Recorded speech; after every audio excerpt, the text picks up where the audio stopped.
Hey everyone, happy National Women Chiropractors Day. June the 5th is such an exciting time for us.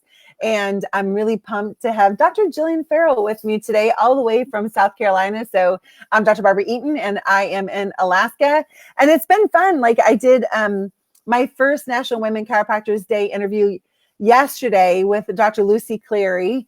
And she's in Australia. And this lady, so, obviously a year ago, they had when Australians weren't allowed to adjust children anymore.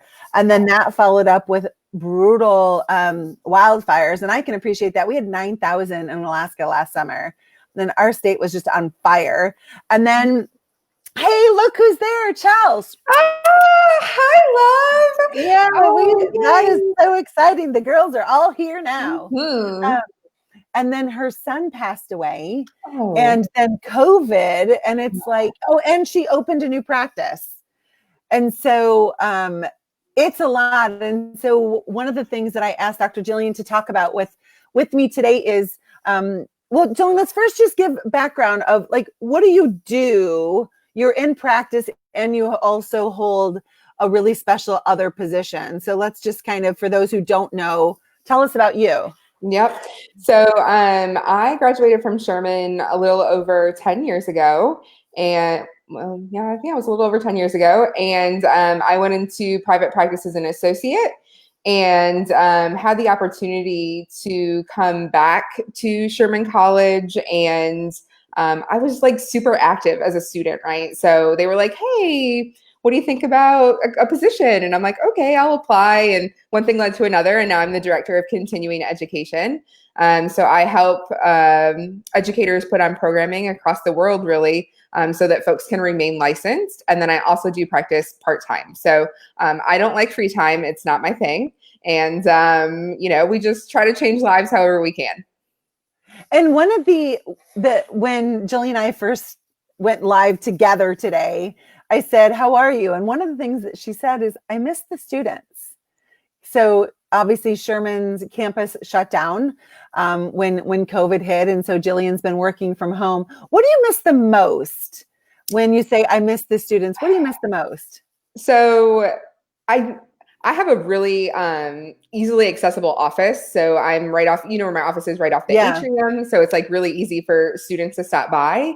And I miss like whether I advise their club, whether or not they have questions about programming that we're doing, or even just like I offer advice on associateships, or, just if you have any questions, feel free to stop by my office.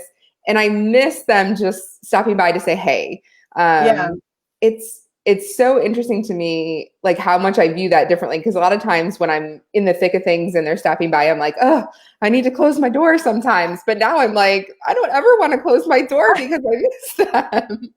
Isn't that interesting? Like, and I think that's one thing. If we're using our goggles through this COVID to look for the blessings, there are so many blessings and things that, like we've had to make changes that I know, like Ben and I want to keep certain changes that have happened because of COVID. We want to keep them going. We also discussed, Gillian and I did that. So I think Gillian's invitation there was, if you're on Sherman's campus, come by. Right. So pretty much things come back by. She's right in the main building. She's on the left-hand side. She is an awesome team. Katie has been so helpful to us. If you've never put on a CE program before, I highly recommend getting to know Dr. Gillian and her team. They make the process really easy and make you feel like you're not completely unorganized. It's a hard process. We're just trying to make it faster. And I can say now that we're on like our second round, it's getting a little bit easier, and we're starting earlier, which is important. So that's been good. So I asked Gillian to share today, and I'd like to see your comments as well of, if you could go back and talk to yourself your first year in chiropractic college, what would you tell yourself? So I was one of the few people that also had a job while I went to chiropractic school. So I worked at a golf course. Nice. And so I was thinking, I'll need patients later. So why not just go meet some, right? and I wouldn't take that back, but what I would what I would do differently is how I wish I would have learned how to talk about chiropractic sooner in that process. So it's really hard. You don't take patient education until you're halfway through the program.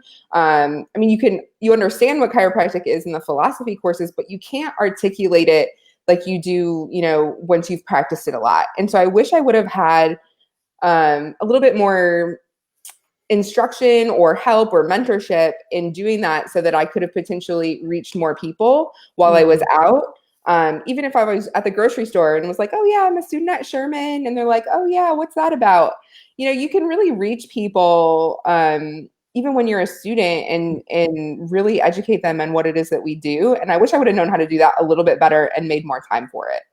Nice. I love that. And what about each of you, Chels? What would you tell yourself now if you were in your first year of school? And Maria and Michelle, Maria said, find a coach, have an open mind, take your risk. You got this. You are not becoming a chiro to be poor. Amen to that, right? Yeah. Like, I think it's so easy. It's interesting. I had a conversation the other day with the doc, and it was just kind of struggling financially. And the struggle financially was more so because of the things she was telling herself, that now that I'm in practice, like, I just want to serve people. I don't want to have to deal with money. I'm not good with money. I'm like, did you see yourself when you were in school wanting to be a broke doctor? Yeah. No, because when we were in school, we were all like, man, I can't wait to get out and make some bucks. And then it's like, we get out and it's like, oh, I don't want money. Are you kidding? Like, if you don't want it, I want it. Like, every day I ask myself, who's got my money? Right? No, you were going to say something about that. Go ahead. Well, it's so interesting because you really don't learn that in school. And I think it's an attitude that we need to start teaching students. And I think, you talk with Brian Dooley a lot, and he's really working at changing, his classes to at least be thinking about it. We weren't even thinking of it. So that's why I chose an associateship, because I needed to learn a lot of those attitudes. And thankfully I did, because now I use them. But I can't imagine like being that scared and like that's your only source of income and you don't even want to do it. Like, how can you expect somebody else to do it for you? Yeah.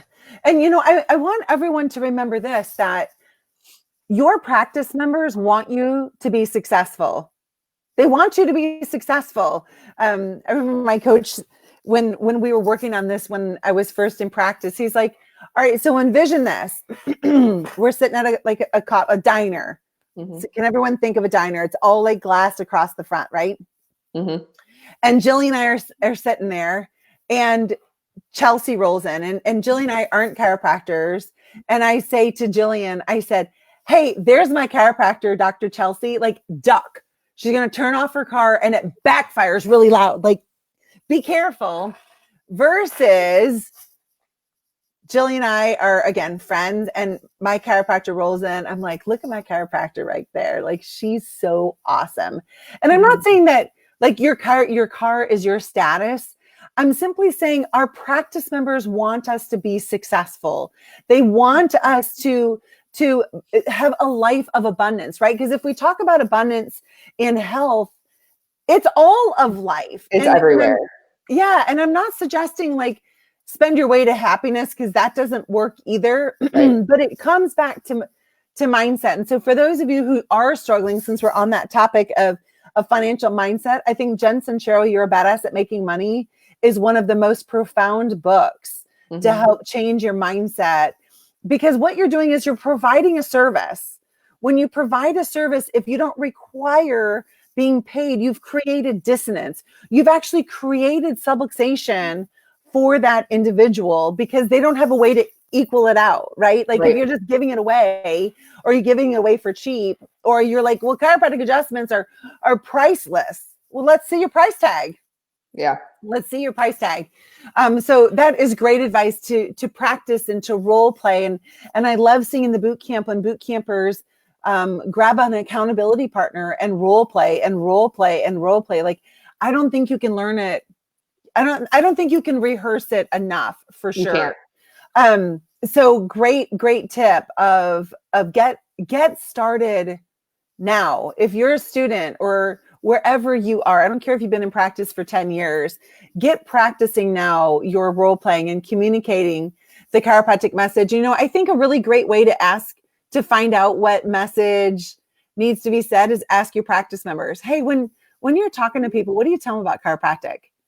Because they're telling them, we're teaching that's them. a great starting point. Like, you got to know what they're saying in order to like help them do it better or to learn what you're coming off as. So that's like a great learning tool. Absolutely. Awesome. So the other thing I asked Jillian was to share with all of us, what is she noticing in COVID with students, like students who are going through this turmoil and a situation in this world we've never seen before, those who are going through it well and those who aren't. What do you notice is different in those two groups? I think I will say this. I think that at least from the students, they've adapted super great, like better than I could have ever thought. And I give them so much praise because you're learning a doctorate program virtually. Like, that cannot be Yeah. easy. I will say, I think the ones that are, it's a little bit more difficult for are those that are like people, they like to be around people or they need like one-on-one instruction. So I think that if they haven't been able to focus and time manage appropriately because they release all of their assignments like Monday morning, they have to be completed by Sunday night. Those who are doing the assignments and doing it sooner in the week rather than procrastinating and waiting till the end, I think are getting more out of the process because they are taking it to heart. So hopefully we only have to do this for a couple more months. I know that they're phasing things back in. But I think that that's true of a lot of society right now. Like, we're all thrown into this online thing, and I know I miss people. Like, I enjoy company, right? And it's hard. Like, we had a meeting up at school yesterday and I was just like, hi friends, it's so nice to see you. Right? From 6 feet away, but hi. Yeah. Guess it's a little different here in Alaska. And I have to always remember that how it is here isn't how it is in the lower 48. And for the most part in lower 48, you guys have really taken the social distancing thing to heart. Like it really is the like keep your space where I'm not gonna lie. and like, I'm not gonna lie either. Like, we had somebody, at the meeting making sure all of those things were appropriate. So we're meeting state guidelines and stuff. But like, in my personal life, I don't know that I care as much. Like, you have to be respectful of people, but I think it's a very, very different, even in Michigan where we're from. Yeah. Like, my parents haven't been able to like go anywhere and I feel terrible for them. Yeah. They get stopped by the police. So it is definitely different here in the lower 48. And I think that all of this too has like crashed up against our paradigm so much, right? That up until this, the fact that we don't like the germ theory, whatever, it's about the environment that we create, but we haven't. It's almost like if we live out our paradigms, if we live out our beliefs, now it has like really serious repercussions. It's not just a disagreement with our neighbor or a disagreement with a family member. Now, like you said, in some states, you're getting pulled over and you're going to be fined, or you're going to have someone yelling at you, like, where's your mask? Like, whatever. And, I just encourage all of you to, those individuals. Hey, Sarah. Sarah's always like, I love how you call us the lower 48. I'm like, you're outside. Like, that's what you say to an Alaskan. Like, I'm going outside, which doesn't mean I'm like leaving the exterior. It means I'm going down there. That you're crashing up against like their fears. Like they're afraid. And it's such an amazing time. And Devin and I talked about it today. Like, now is the time to say the chiropractic message over and over and over and over and over again. And it really does show you how weak so many paradigms are. Like, one of the things I love about chiropractic is it hasn't changed since 1895. Like, we didn't in our offices have to give any new standards or structures of how to be healthy. It's always been the same. Like, be under regular chiropractic care, sleep, drink water, get exercise, get fresh air, take your supplements, eat clean. Our message has never changed, where most of the world, they were waiting of like, what are we supposed to do today? Like, how am I supposed to be healthy today? And I encourage all of you just to be grounded in the truth, and be willing to speak it again and again and again and again. So, Jillian, what have been some of your mantras that you hold near and dear during this time, and just always, whether it's mantras and you're just got married in October and in a new marriage, mantras when you're dealing with like Lyceum and all of a sudden it's going to be changing and da, da, da, da, da. What are your mantras? My biggest one so far this year is literally to just put one foot in front of the other and keep moving. So if I would have not done that, like Lyceum would not have happened. I had to push through doors and all sorts of different things, and really just keeping moving forward and understanding what your goals are is really what keeps me going. I will say that I love my husband dearly. We just got married, you're right, in October. And they say the first year of marriage is the hardest. And I don't think that they included when you quarantine with your husband in the first year of marriage. That's awesome. So he's back at his office now, which has been great. So there's that, but I love him dearly and he's wonderful, but there's just a lot of time. That's right. So, I love you a lot over there for a little while. And go ahead. I'm very fortunate, and I think you have the same situation. Like during Lyceum time, or when I'm really busy, like he does all the things that I normally do, whether it's just doing a load of laundry on the reg or like whatever. I'm very fortunate to have him as a support person, just like Ben is for you. So those have been like amazing. Those two things, keeping moving and then having a support system, are crucial for me. Oh man, girlfriend, you just opened a door of a conversation that we could really develop into. And I just want to encourage all individuals, male or female, who are watching this today. People will come alongside and help you when you allow them to help you on their terms. Like Ben doesn't do laundry, which I don't really care. But when he vacuums the house, I'm pretty sure the vacuum's on fire. He goes so fast, where I do like north, south, then east, west, then north, south again, and it's like hours and hours to be able to do it. But the fact that he does it and a little bit of dog hair gets picked up, like awesome. And so I just encourage all of you, if you're not getting help, number one, ask for it. And number two, then step back, and whoever you've asked to help you, let them do it in their fashion. And the whole idea isn't to be you. It's for them to serve you and to be partners. So we'll have to have that conversation again on another day, because I think that there's a lot that we can teach each other and learn, and just life doesn't have to be a drudgery. And I truly believe as human beings that we want good for each other more than we want ill. We just crash up against one another and we don't know what to do this instead of that. I love that you said put one foot in front of the other. And I shared this on my previous Facebook Live, but it was from my personal page. So I want to, number one, tell all of you that we get it. We get that it can be hard to get going. We get that it can be hard to put one foot in front of the other. And I posted on my Facebook page, I did a hike the other day, and it was pretty steep. And before I went, I told myself, when it gets hard, that means 10 more steps. That moment that you want to quit, girlfriend, you got 10 more steps. That hard doesn't mean retreat.